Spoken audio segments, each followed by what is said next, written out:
Kita cari saham turnaround, itu bisa go big atau bisa cuan gede, bisa rugi gede. Karena kita ini kan betting ke company untuk memperbaiki.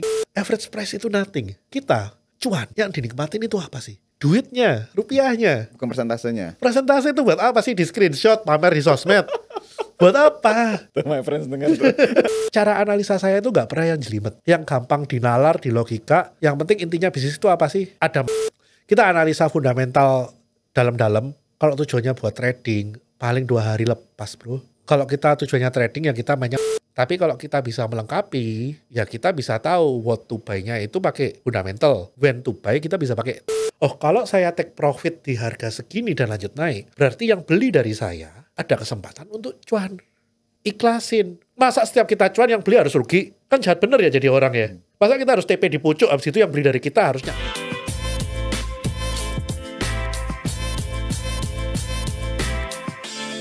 Halo my friends, kita ketemu lagi di acara Tiger Talk. Dan seperti biasa kita akan mengundang narasumber-narasumber yang bisa memberikan insight buat my friends sekalian.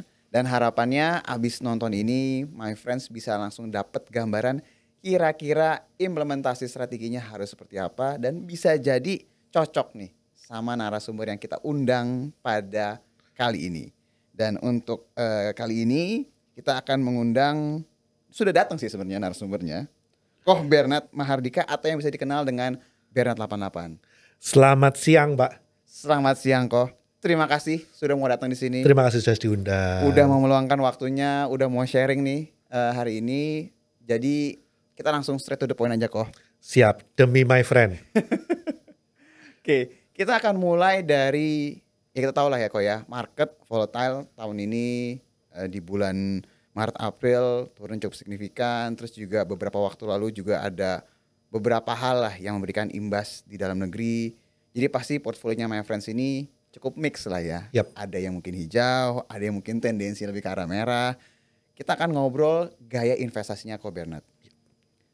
Tapi sebelum ke arah sana, boleh ceritain gak sih Koh, backgroundnya Koh Bernard ini sebenarnya apa sih? Apakah memang orang market kah dari dulu atau seperti apa Koh? Saya itu masuk market ya bukan karena niat masuk market, karena memang saya curious aja awalnya kan. Dan saya awalnya masuk sebagai trader otodidak lah. Kita masuk tahun 2007, siapa sih ada mentor?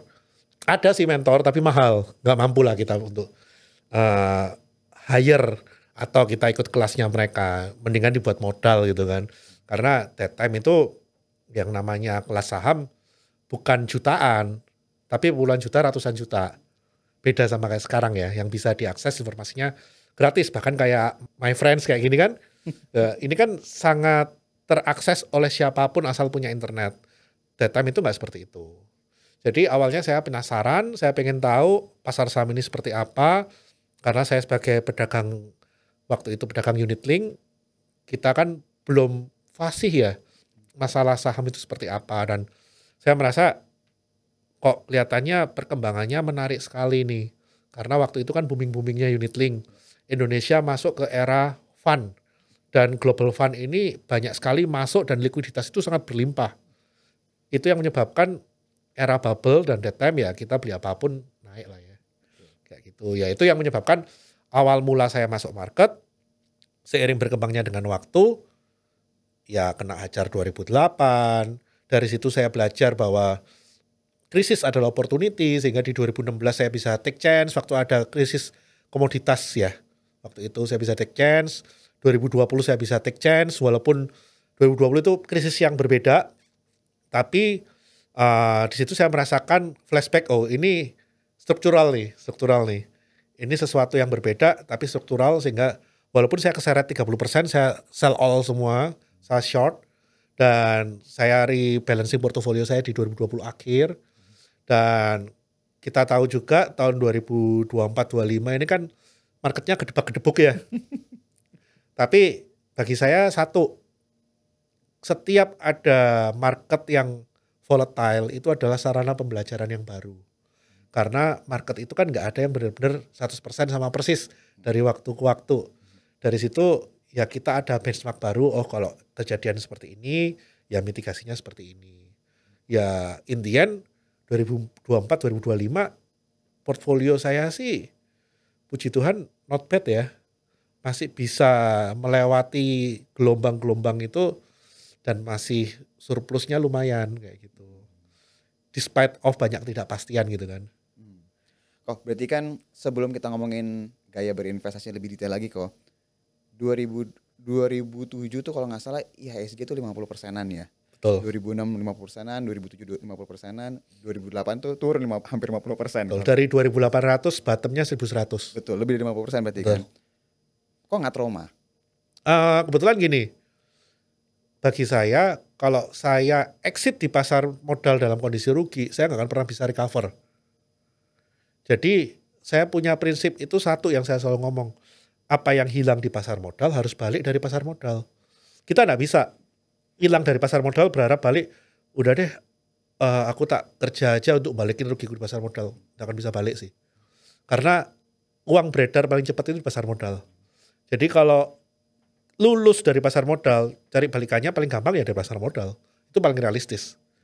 Jadi itu yang jadi dasar saya. Kebetulan 2008 saya nggak kenal cut loss sih. Waktu itu ya, gak ada yang ngajarin. Cut loss itu apa sih gitu kan. Taunya average down, udah gitu average downnya juga pakai ngutang gitu kan. Ngutang ke orang tua gitu kan. Ya. Soft loan berarti. Iya, jadi soft loan tapi dihitung bunga. Top. Indian apa? 2009 saya bisa exit cuan. Dari porto yang sisa 20% bisa balik 100 plus 40%. Oke. Dari sisa 20% malah profitnya 140% lebih. Betul, jadi balik modal plus 40% dari modal. Jadi dari 20% itu kali 7 lah. Iya, betul. Di 2009 itu. Karena apa? Sebetulnya waktu itu saya cuma mikir simpel, barang yang saya beli apa sih? Oh, yang saya beli that time komoditas semua. Memang bawaan dari komoditas boom ya. Jadi saya punya Bumi yang paling fenomenal itu. Saya punya Timah, Antam, saya punya Hexa. Saya masih ingat that time saya punya BNI harga 600. Hexa itu juga harga 600-an. Astra itu waktu itu sebelum stock split ya. Itu dari 25.000 sampai equal 5.000, berarti 500 harga sekarang. Barang saya itu, which is luckily not bad. Luckily not bad. Dan secara fundamental saya ngelihat company-company ini bisnisnya bermasalah nggak sih secara krisis global. Astra tetap dengan profit marginnya yang bagus. Terus BNI waktu itu memang bukan bank yang BNI yang sekarang ya. Tapi saya lihat juga ini company masih bagus, NPL kejaga, nggak bener-bener keren banget that time. Itu bank tier ketiga lah waktu itu, bukan kayak sekarang ya. Sekarang kan Big Four. Dan saya merasa ini government punya, oke lah, ini harusnya nggak ada masalah struktural. Saya lihat Hexa ini dia pegang alat berat Hitachi. Dia punya alat berat juga, waktu itu saya sempat ke KPC juga kepake. Kliennya gede-gede. Hitachi ini istilahnya second tier-nya setelah orang nggak bisa beli Caterpillar, nggak bisa beli Komatsu, belinya Hitachi gitu kan. Oh, ada marketnya dong. Dan secara valuasi TTM juga nggak buruk kok. Oke lah.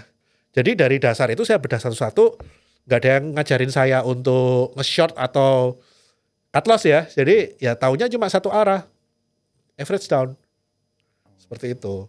Dan ya untungnya semua balik. Dan nggak ada meninggalkan trauma bagi saya.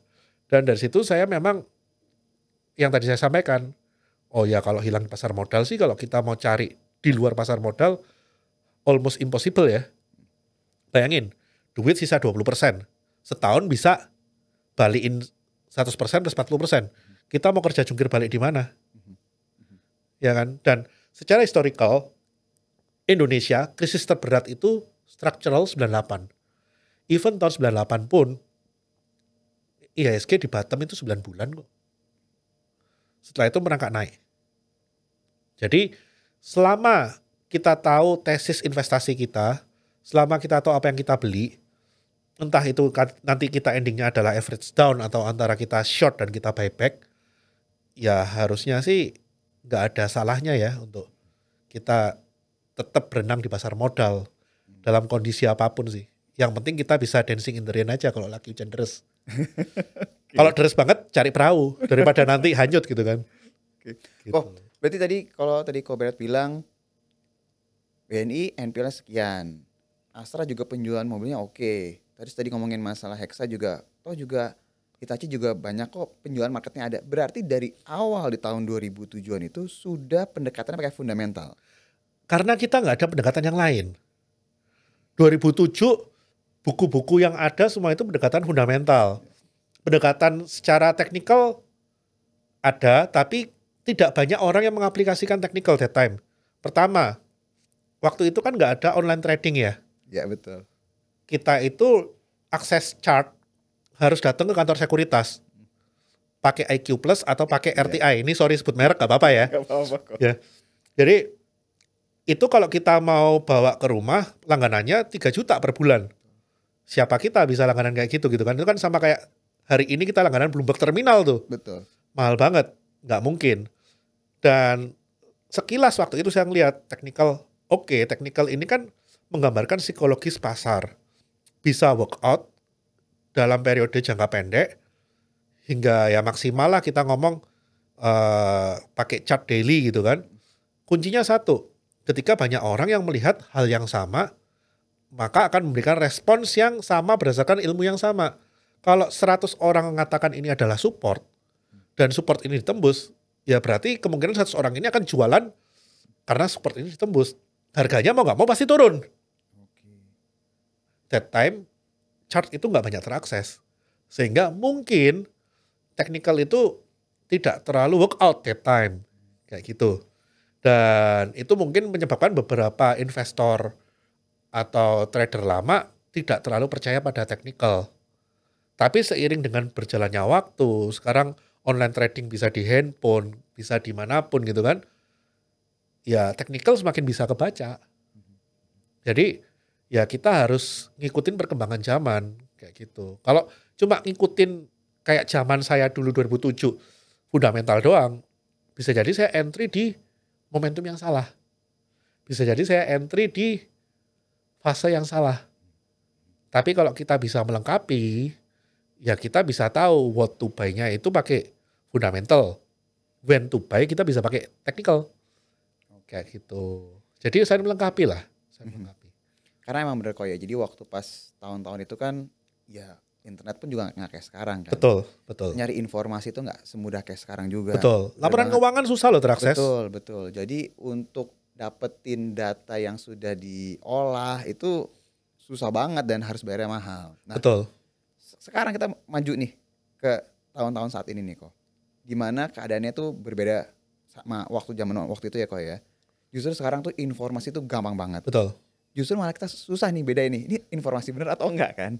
Betul. Nah, tantangannya berbeda memang, saya setuju. Kalau dulu kita itu tantangannya mencari informasi, tantangannya saat ini memfilter informasi. Betul. Karena who am I to deserve this kind of information gitu kan. Itu yang harus kita tanyakan pada diri kita terus nih.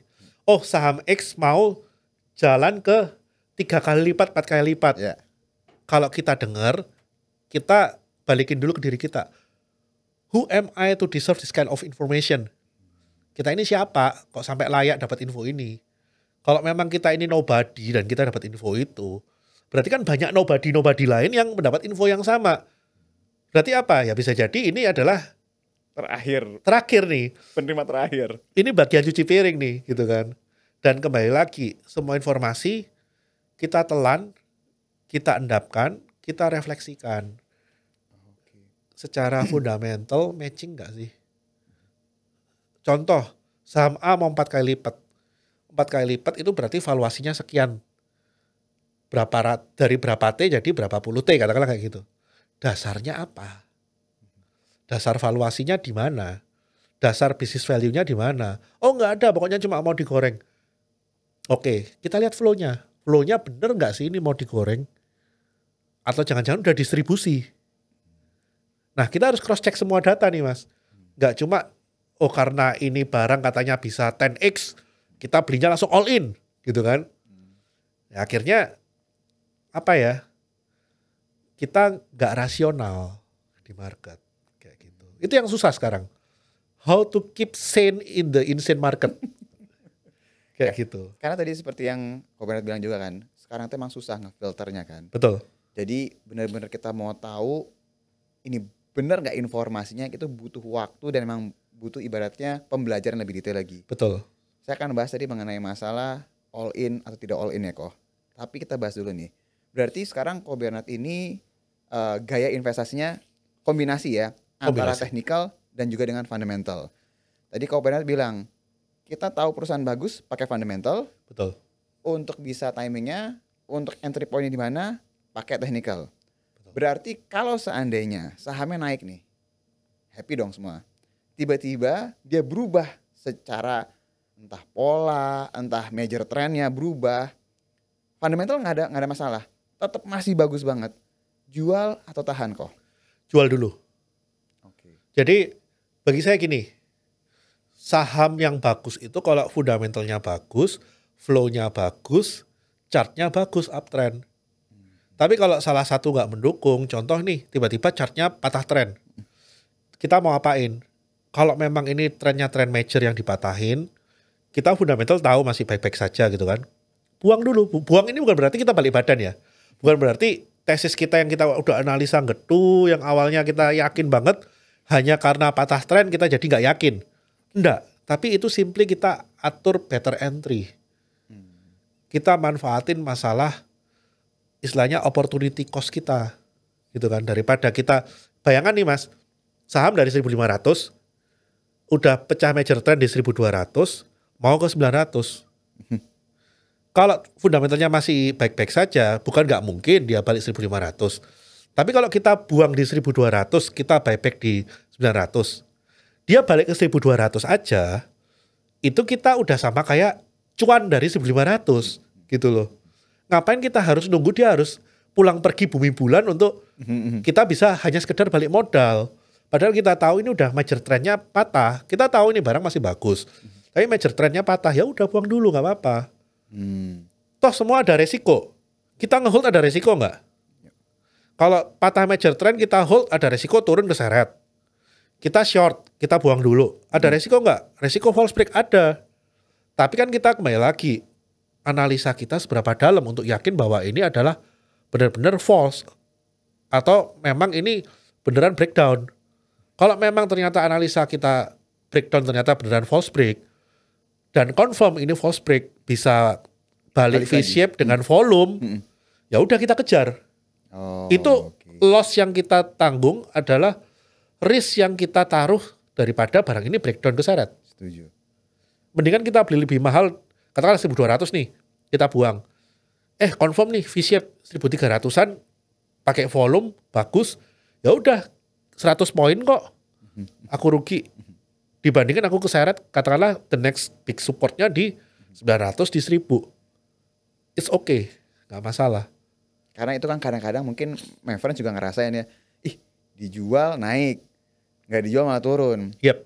Terkadang kan kalau kita udah lepas posisi mau beli lagi, aduh lebih tinggi kan, udah langsung kayak gitu kan kok. Jadi sebenarnya manusiawi. Betul. Jadi ketika misalnya dia V-shape, jadi kayak reversal lah jadinya ya. Yep. Yang tadi kita pikir mau turun lebih dalam, tiba-tiba dia malah balik malah kencang banget. Ya nggak apa-apa, baik lagi ke posisi. Toh juga tesisnya kan nggak berubah kan kok. Betul. Tesis nggak berubah kok. Cuma ya anggap aja harga beli kita ada cost tambahan dari selisih kita nge-short sama yang gagal buyback di bawah aja. Itu kan cuma masalah menyamankan diri ya. Betul. Kayak psikologis. Gitu. Psikologis aja. Jadi bagi saya, kalau memang kamu yakin barang ini bagus, upside-nya masih panjang. Kalau memang kamu salah analisa dan ini false break, kamu harus rela beli lebih mahal. Ya selama targetnya masih panjang, is okay dong. Betul. Selama kita tahu ini salah harga dan ini targetnya masih jauh, ya is okay lah. Jangan sampai kita pelit karena uang receh, hilang big money-nya kayak gitu. Ya samalah, kita nge-hold kalau misalkan ternyata lanjut turun juga kan ada resiko juga gitu kan. Tinggal resiko mana yang mau kita pilih. Toh pasar modal ini kan tempat kita bermain dengan premi resiko. Nggak ada resiko, nggak ada return. Kalau zero risk, ya government bond. Nggak di sini, Nggak di nggak sini. saham betul ya. Jangan masuk ke pasar modal. Kalau risk preferences kita itu, aduh aku nggak siap rugi, aku deg-degan, aku nggak siap nih, aku duitku swing 20-30%, jangan masuk. Nggak cocok secara Nggak cocok. resiko. Jadi kalau saya bilang itu apa?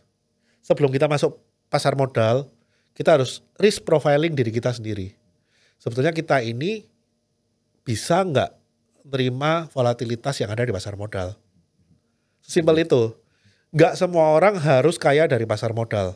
Ada orang yang memang jago bisnisnya kaya dari bisnis, it's okay. Apakah itu salah? Enggak.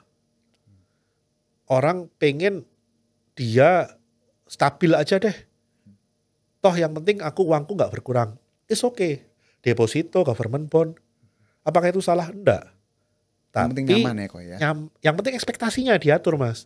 Kadang orang itu nggak tahu diri. Nggak bisa terima volatility, tapi ngelihat orang lain returnnya 10, 20, 30, 40%, iri. Wah lu kok enak. Jangan dilihat returnnya, dilihat risiko yang dihadapi dulu. Betul. Kita bisa dapat ke reward segitu karena ada risiko yang kita siap telan. Kayak gitu. Oke kok. Jadi ngomongin lagi tadi masalah teknikal tadi kan. Teknikal tadi udah clear. Kita sekarang pindah ke fundamentalnya.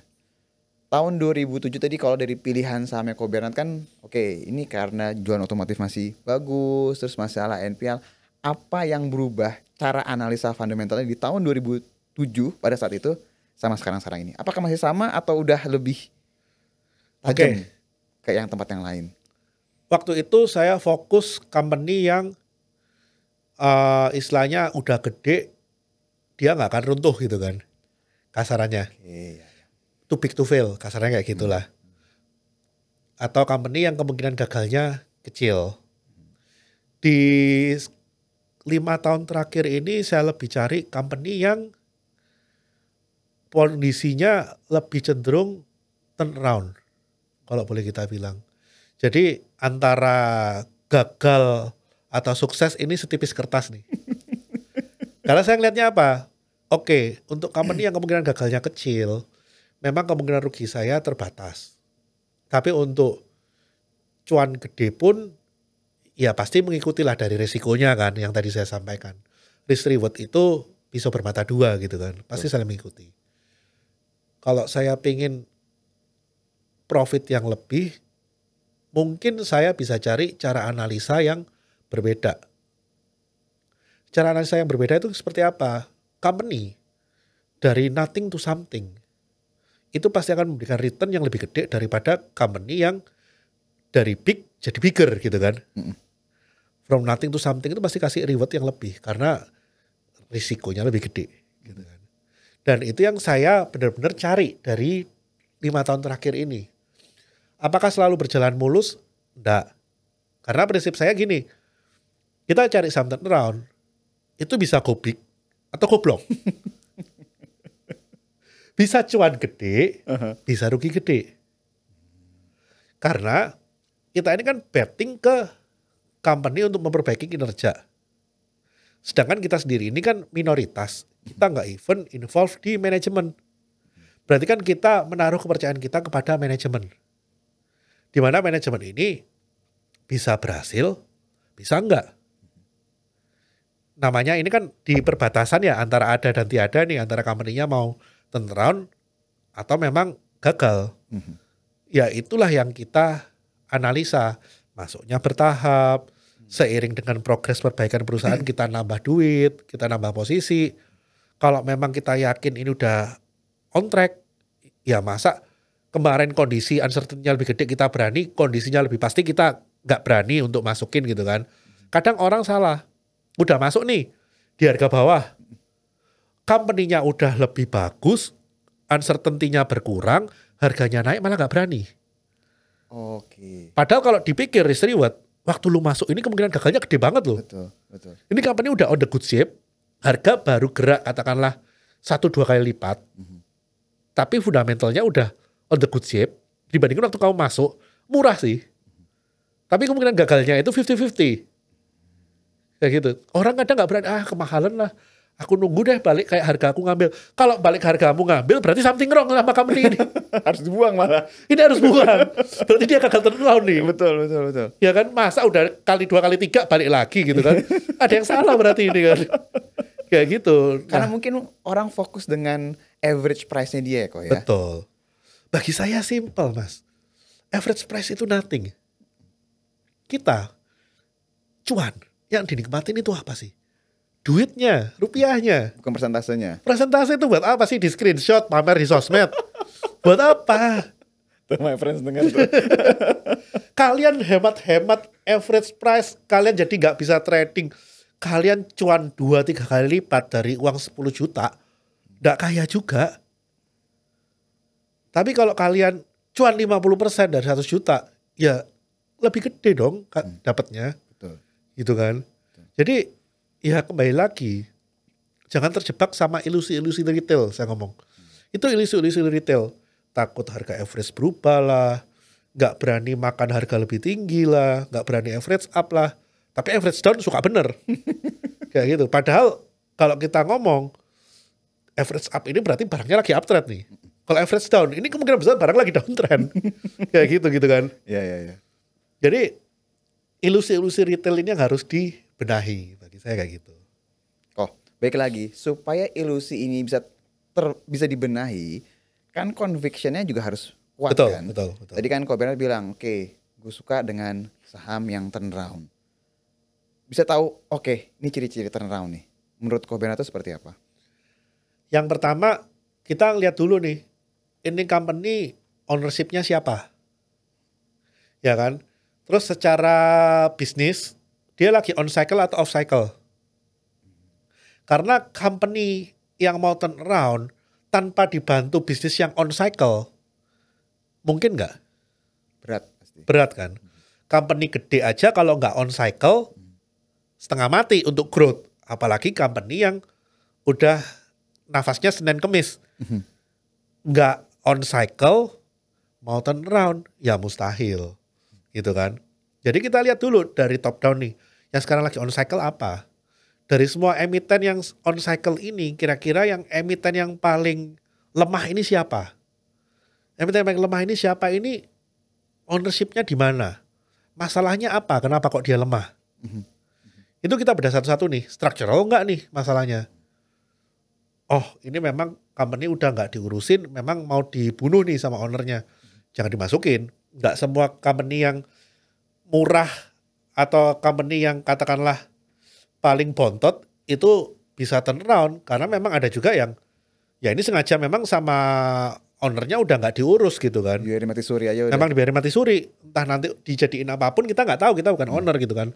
Tapi kita tahu bahwa ini company nggak ada apa-apa kayak gitu. Tapi kita lihat, oh ini dari cycle kayaknya saya yakin nih, coal bakal jalan, emas bakal jalan. Oke, company yang paling tidak perform siapa? Kenapa nggak perform? Oke, nyarinya malah nggak perform dulu malah kok ya? Iya, saya nyarinya nggak perform dulu. Kita cari dari kondisi ini yang nggak perform siapa? Bisa nggak dia perform? Kayak gitu. Jadi tahun 2020 akhir itu saya sangat bullish sama coal. Saya pasang 2 kaki. 1 kaki saya taruh di coal yang paling perform, ITMG. Jadi that time saya ambil ITMG itu average 9.500-an lah. Dan yang paling nggak perform siapa? Saya udah mulai ngelihat bumi. Kayak gitu. Terus waktu itu kan juga emas lagi kondisi bottom ya. Emas itu sideways lama di 1.800 sampai 1.900 US dollar per troy ounce. Saya lihat emiten emas yang listed di Indonesia ini apa aja. Oke, Antam nggak punya tambang, dia cuma pengolahan. Akhirnya saya ketemu PSAB, saya ketemu BRMS. Oke, PSAB ini masalahnya apa? Ternyata ada masalah structural, masalah loan. Kayak gitu kan. Oh, BRMS ini menarik nih. Ini company punya konsesi emas tapi kosong. Nggak pernah dieksploit, nggak pernah dieksplorasi. Berarti kalau ada trigger sedikit aja, selama ini resource reserve-nya bagus, harusnya ini from nothing to something nih. Kayak gitu. Oh ternyata ada utang 40 juta dolar dari AP Investment. Oh ternyata Bumi ini masalahnya ada di PKPU.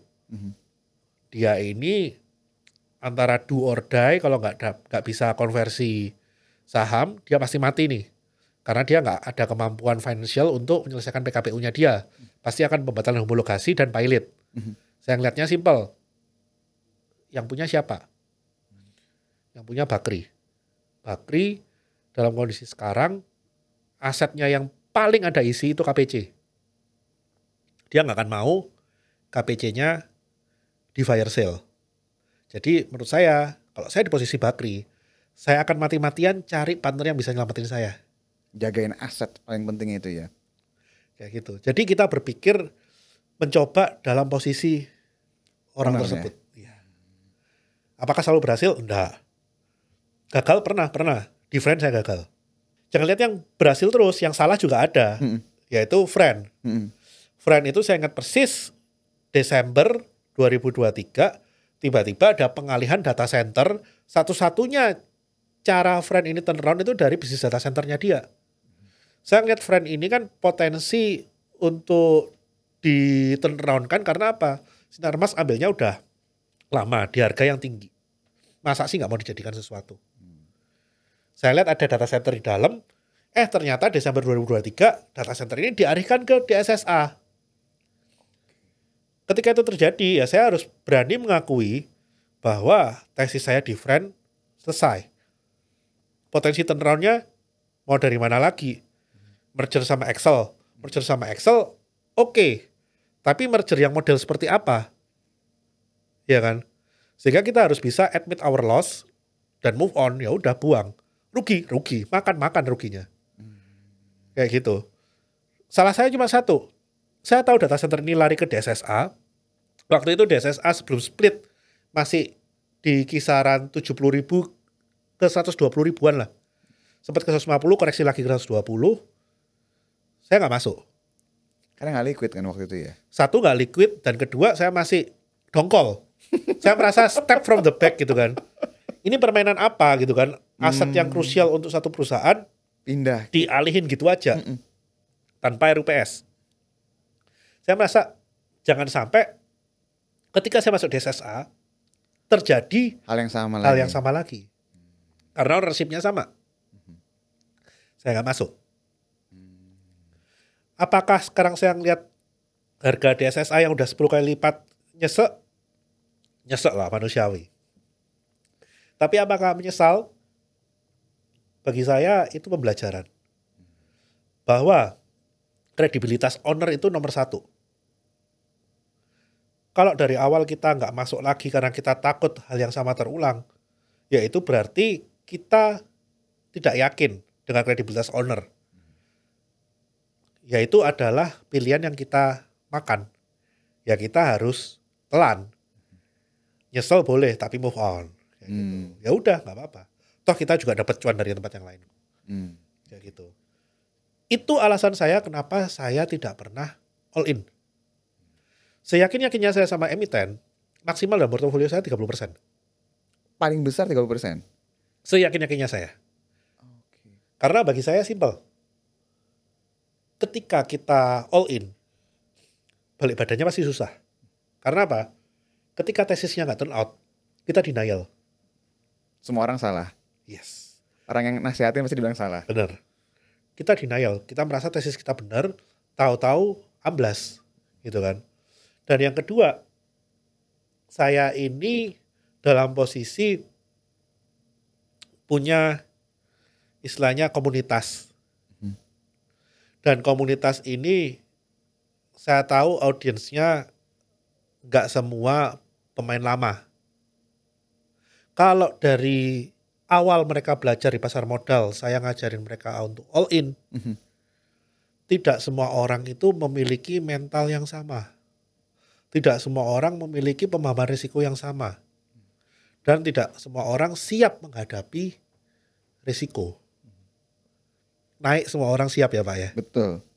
Kalau turun udah katakanlah minus 30, minus 40%, kondisi all in, siap? Gak semua orang siap pasti. Gak semua orang siap. Apalagi dalam kondisi Kalau saya cari conviction sendiri, mereka convictionnya numpang. Jadi gampang banget goyahnya jadi ya. Mereka ini conviction numpang nih. Ya kan? Mau so all in. Ya sorry to say, kita yang cari conviction sendiri aja gak all in, lu yang numpang all in. Kayak gitu. Jadi gak boleh all in. Gak boleh serakah. Karena apa? Kita di pasar modal, kemampuan analisa fundamental technical flow itu cuma menentukan keberhasilan di bawah 50%. Sisanya itu psikologis. Setuju. Jadi kita harus sadar yang paling susah itu ngatur emosi. Seperti itu. Yang lainnya ngikutin. Analisa-analisa itu gampang. Mentor banyak sekarang. Mau cari sumber belajar banyak. Yang susah itu ngatur emosi kita sendiri. Setuju kok. Gimana kita bisa ngatur porsi yang nyaman untuk kita stop loss, untuk kita take profit. Jangan salah mas, take profit aja itu orang kadang susah loh. Take profit bayangin. Kan kadang orang ngomong, ya kalau stop loss wajar lah kan duit hilang. Orang kan susah tuh mau relain duit hilang. Take profit bro. Udah kelihatan cuan. Udah cuan di take profit, sahamnya naik. Stres loh. Aduh aku kehilangan opportunity, loss sekian. Tahu gitu saya tahan. Tahu gitu. Ya kan? Padahal itu cuan. Kenapa nggak mindsetnya dibalik? Oh kalau saya take profit di harga segini dan lanjut naik, berarti yang beli dari saya ada kesempatan untuk cuan. Ikhlasin. Berarti kamu jual, estafetnya kamu kasih ke orang lain untuk ikut cuan Sama-sama. juga. Masa setiap kita cuan yang beli harus rugi? Kan jahat bener ya jadi orang ya.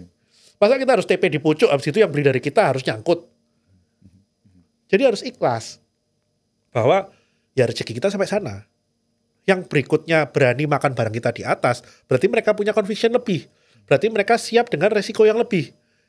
Otomatis kalau mereka dapat reward lanjutan, ya berhak dong. Setuju. Kita udah jual di situ, berarti conviction kita sebatas itu. Cuan anyway. Apa salahnya? Kayak gitu. Dengan semua penjelasan lo tadi, lu itu suka nggak sama saham blue chips yang bagian dividen? Oke. Gini, saya merasa saya itu kurang kaya untuk mencari saham dan hanya mengincar dividen. Dividen income itu permainan orang kaya, sama kayak orang main obligasi. Jadi kalau kita modal masih belum gede, istilahnya gini, dividen 10% dari 10 juta, itu kita bisa dapat apa sih? Ya kan? Saya mencoba realistis. Kalau saya pengen gede, yang saya cari capital gain. Kalau saya sudah gede, saya cari dividen. Kayak gitu. Selama saya masih belum sekaya itu, ya saya pasti masih cari capital gain. Tapi hubungannya sama blue chip, saya nggak anti blue chip. Bagi saya semua saham yang berpotensi turnaround, blue chip atau enggak, saham yang berpotensi ada corporate action, blue chip atau enggak, ya itu adalah sumber cuan, gitu kan. Contoh deh sekarang simpel, big banks. Kondisi sekarang big banks itu kan lagi off cycle ya. Secara fundamental dan secara teknikal semua off cycle. Apakah itu artinya saya anti big banks? Enggak. Kemarin waktu Menteri Keuangan ganti, di komunitas saya kita mancing bareng big banks di bawah. Cuma pola mainnya kita sesuaikan. Jadi kita cuan bungkus di sana. Oh bukan dibeli di hold tapi di tradingin intinya kok. Ya bagi saya sih mau apapun mereknya, saham itu just a commodity untuk kita cari kendaraan cuan. Kalau kita ngomong trading ya, kita ngomong time frame trading ya. Jadi toh kita mau analisa fundamental gedu-gedu, ini bahasa Surabayanya keluar nih. Kita analisa fundamental dalam-dalam, kalau tujuannya buat trading, paling 2 hari lepas bro. Kalau kita tujuannya trading ya kita mainnya momentum. Tapi kalau yang tadi saya ngomong, in case of kita analisa benar-benar fundamentalnya dalam, kita tahu potensi turnaround apa segala, Yaitu kita tujuannya untuk ngelong saham, kita tujuannya untuk mengikuti perjalanan perusahaan ini turnaround. Kayak gitu. Jadi kita harus tahu dulu rencana kita dalam setiap posisi itu untuk apa. Baru nanti trading plan-nya mengikuti. Oh. Kayak gitu. Kok berarti tadi lu udah bilang bahwa lu nggak anti blue chips, tapi ketika memang nggak sesuai lah ya, ceritanya sesuai yang lu mau, ya berarti lu tradingin. Betul. Boleh nggak? Ini mungkin pertanyaan terakhir dari gue nih kok. Saham apa aja sekarang yang lagi dalam masuk universe-nya Bernard? Oke. Jujur kalau ngomong universe, saya itu punya 60 saham dalam stok universe saya. Oke. Tapi apakah semua saya punya? Enggak. Dalam portofolio saya itu kurang dari 10. Top hold saya itu cuma 3 saham. Oh berarti cukup terkonsentrasi berarti ya? Cukup terkonsentrasi. Jadi top holding saya cuma 3 saham. Yang saya hold semua kurang dari 10. Sisanya itu in out. Baik itu buat trading gonta-ganti dengan barang lain. Ataupun saya masih masuk dalam posisi kasarnya nyandal ya. Oh ini saham ini potensi turnaround nih. Tapi kondisi uncertainty-nya masih tinggi. Seperti yang tadi saya ngomong. Jadi saya posisinya masih kecil dulu deh. Yang penting tahu ya ada posisi di situ ya. Yes. Jadi ngikutin terus perkembangan sahamnya. Yes. Jadi ya saya spill deh satu CPRO. Oke. Jadi bagi saya CPRO ini potensi turnaround-nya gede. Dia juga habis suffer big debt ya. Udah dikonversi juga. Dan kalau kita lihat secara flow, sejak dia bangun tidur dari 50, seminggu 2 minggu terakhir ini top sellernya itu dari Kaset Foreign, which is kalau nggak salah ini tuh salah satu pemegang obligasinya Cepro, dikonversi dan jualan. Oke. Tinggal nunggu kapan dia selesai. Baru ini barang Ringan ya. lebih ringan. Potensinya apa? Perbaikan lini bisnis usaha. Dia kan mulai masuk ke bisnis pakan pet ya. Jadi untuk hewan-hewan yang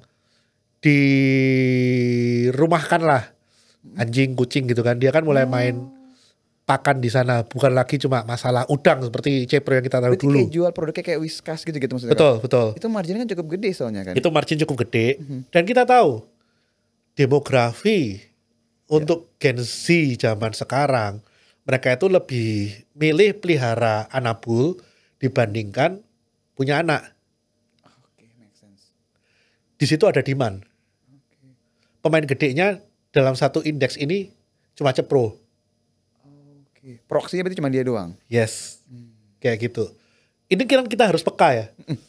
Arahnya itu mau kemana, story-nya apa, itu kan kita harus peka. Makanya saya merasa, oh ini boleh nih kita mulai lirik. Kayak gitu. Terus saya spill satu lagi. Properti yang paling murah satu indeks. Kira-kira apa Mas? Ini harga di bawah 50 apa di 50 nih? Bebas. Gue nggak. No idea ya? No idea. BKSL. Oke. BKSL kalau kita ngitung net asset value-nya Under value banget dia sekarang. under value banget. Masalahnya dia apa? Ya kita tahulah hutang lah. Banyak hutang apa segala. Tapi kan itu kan juga udah banyak terkonversi juga. Big sellernya yang kita tahu dari salah satu konglo juga udah selesai di 70-an. Sekarang ini kan lagi fase konsolidasi. Saya di BKSL itu di komunitas saya dari harga 36 Mas. Dari harga 36. Dan kenapa waktu saya masuk? Simple alasannya. Ini barang nggak ngotak nih murahnya. Apalagi ketika ada block buy lahan dari Genting. Kita hitung aja. Dia punya land bank berapa. Dikaliin harga grosirannya ke Genting tuh 800.000 sampai 1 juta per meter gitu kan. Kaliin deh faktor usage lahannya berapa persen, 70%, 80%. Atau 60% deh. Ketemunya masih murah banget. Kayak gitu. Jadi kalau kita cari saham properti yang under value, ya kita ngomong under value saham properti itu gak cukup cuma di bawah 1 book value-nya ya. Karena BSDE, CTRA pun book value di bawah 1 gitu kan. Kita harus cari yang jauh di bawah 1 gitu kan. Ya yang saya nemu ya BKSL that time. Kayak gitu. Jadi kalau sekedar satu book value bagi saya nggak murah kalau properti karena big playernya aja semua di bawah satu gitu kan. Jadi kita harus cari yang extremely cheap, discounted dari book value-nya dia. Kayak gitu. Benchmarkingnya apa? Ngitungnya ya dari harga akuisisi terakhir lah. Itu kan harga block buy. Yang Harga, diakuin lah ya. harga grosiran. Ya kan? Harga retail kan jauh di atas. Kayak gitu. Jadi cara analisa saya itu nggak pernah yang jelimet. Yang gampang dinalar, di logika. Yang penting intinya bisnis itu apa sih? Ada margin, ada marketnya. Potensi growth-nya seberapa gede. Murah atau enggak perusahaannya. Udah, simple. Itu dua perusahaan yang boleh saya spill lah. Tapi itu yang masih posisi sandal lah di saya. Oh, berarti akan bertahap ya, tergantung Bertahap. narasinya terus membaik atau tidak. Betul, Ini disclaimer tergantung ya, my eksekusi. friends ya. Ini bukan ajakan. Disclaimer, Iya. ini disclaimer. Karena kembali lagi, posisi emiten yang turnaround bisa goblik or dan saya udah state bahwa saya udah posisi juga dari harga yang jauh di bawah. Jadi sesuaikan dengan analisa masing-masing dan dengan risk appetite masing-masing. Seperti itu. Oke, ini banyak banget insight-nya dapat, terus dapat juga stock pick-nya juga dari Kobernat nih. Jarang loh saya kasih stock pick. Kobernat, makasih banyak ya. Sama-sama. Untuk episode kali ini banyak banget insight yang bisa my friends dapat dan harapannya abis nonton ini my friends tuh bisa lebih confidence lah investasinya. Kalau ataupun turun nggak usah takut, bisa pakai cara Kobernat tadi. Ya Betul. udah kita tanda kutip short sell dulu lah, buang Betul. dulu nanti ambil lagi di bawah. Betul. Kalau misalnya nggak siap mentalnya, ya udah belinya bertahap. Tadi masalah pembelian bertahap itu sangat-sangat bagus banget ya my friends ya. Supaya psikologisnya tenang, sambil kerja juga tenang, dan tidurnya pun juga bisa nyenyak nih. Exactly. Karena mungkin saya titipin satu. Kenapa orang itu nggak berani disiplin? Baik itu stop loss ataupun take profit. Posisinya terlalu gede, Mas. Karena udah terganggu psikologisnya kan. Jadi dinasihatin pun juga udah susah. Betul. Karena kalau kita udah over invest dalam satu posisi, jangankan suruh stop loss, suruh take profit aja berat. Ya kan? Take profit aja berat. Jangan jadi seperti itu ya my friends. Oke. Terima kasih Kobernat. Terima kasih. Sampai ketemu lagi di Sampai episode ketemu berikutnya lagi. lagi. Terima kasih my friends udah nonton sampai habis. Jangan lupa share, like, dan komen ya. Dan kita akan undang lagi narasumber-narasumber yang bisa kasih insight buat my friends di episode selanjutnya. Oke, dadah. Bye-bye.